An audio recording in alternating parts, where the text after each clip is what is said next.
I've had this channel for 3 years now, and I think I have about 200 videos or maybe more.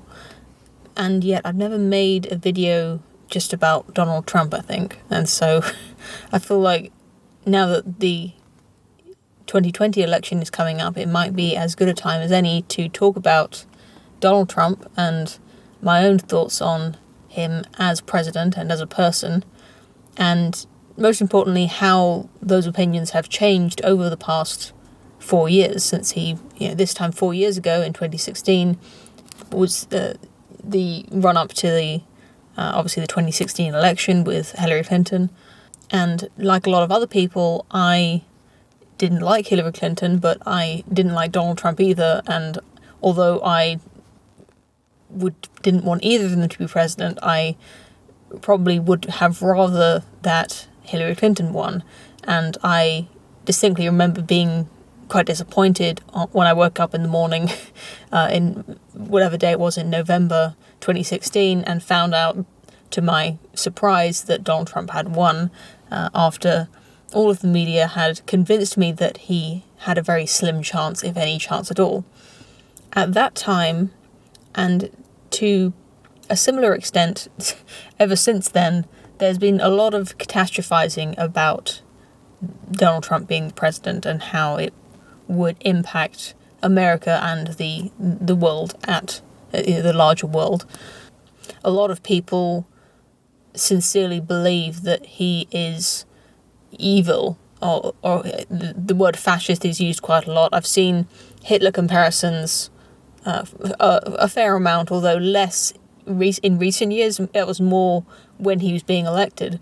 And to be honest, I was expecting, coming up to this election, that there would be some backpedaling on that, since the people who think that Trump is the current day's version of Hitler would surely have to look at the past 4 years of his presidency and see that he didn't do any things that were even on a moderate.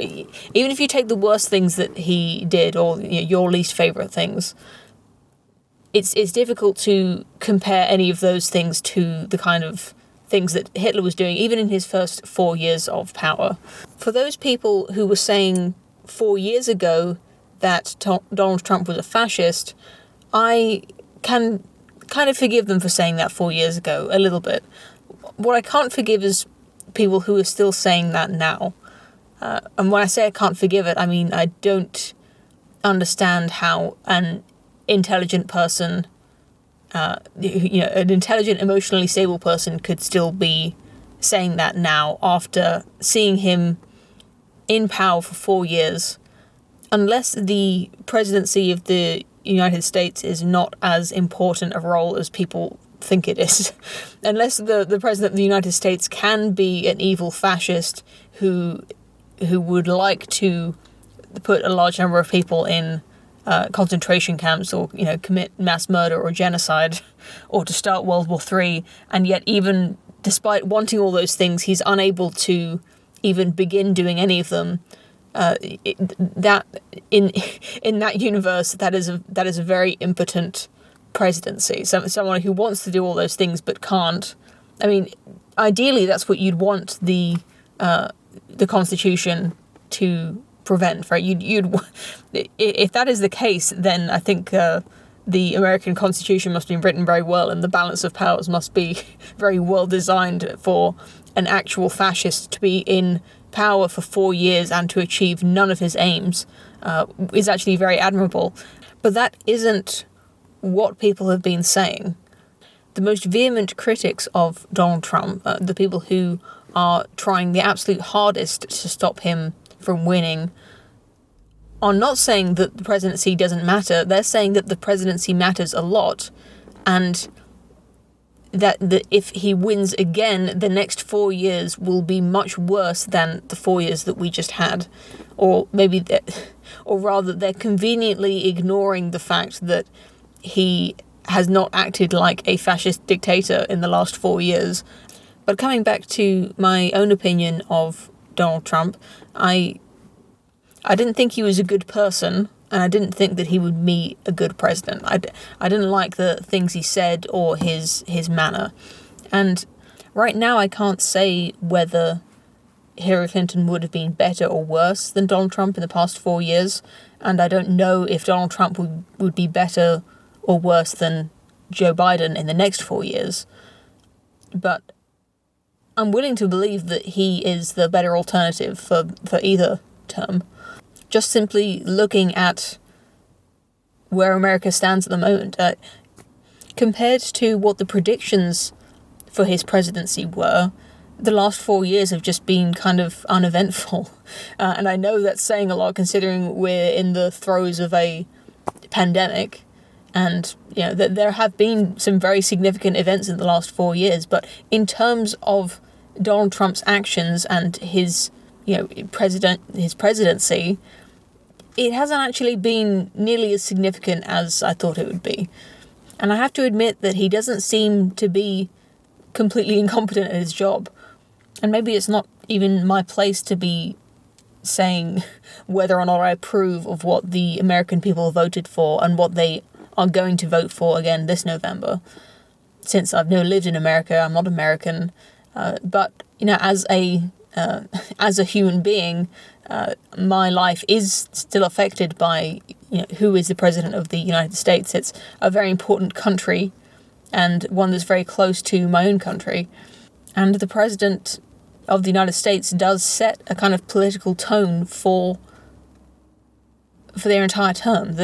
All of politics is the political discussions that we're having are coloured by this figurehead and the things that he says and does.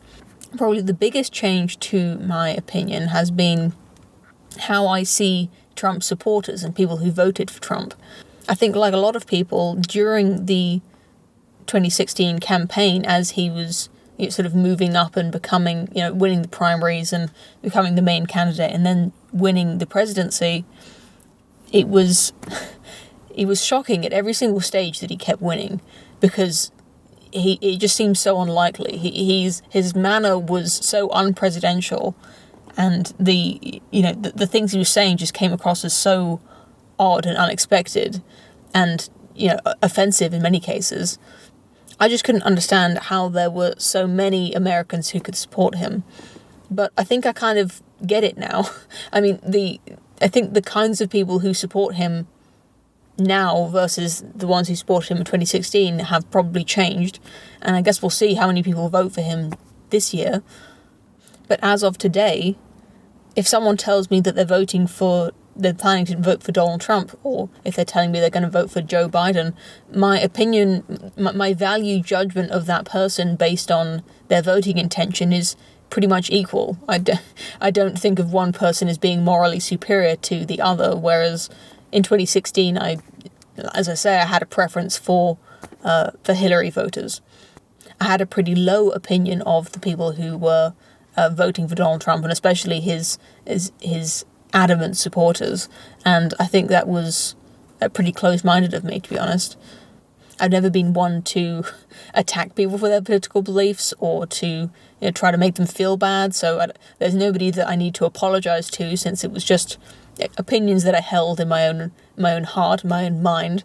But still, I think it was wrong of me to judge these people based on not even hearing what they really believed, not even really listening to them, but just seeing Donald Trump and having this distaste for him, and that distaste sort of carried over to the kinds of people I thought would be voting for this man. And maybe I'm just making this video because I know I have a lot of American viewers, and I really don't think you should be listening to me if you want to know who to vote for in your American election. But I just want to tell you that I don't mind either way. I think you're just fine, whoever you want to vote for, whether it's Biden or Trump or someone else, or don't vote. But since you were good enough to stay to the end of this video, I'll treat you to this super secret, rare photo of me.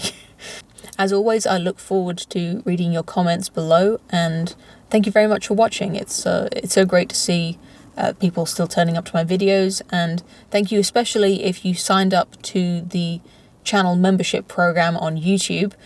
It's not available for everyone yet, but if you have a look under this video, you'll see my name, Poe the Person, my little profile picture, and next to it should be a button that says join, next to the subscribe button. I don't know if you have to be subscribed to join. Some people can see it, some people can't see it, but if you can see it, click on it and you can have a look at the different membership levels and see if it's for you. I hope you have a very good day, and I'll see you again soon. And a special thanks to Consul 2006, Fan Yang Hyung, Mr. Spoon, Banzawai, David Warren, Mr. Gently Benevolent, Juha Markula, Awaiting Input, The Gardening Astronomer, and Brian Cobb for their continued support.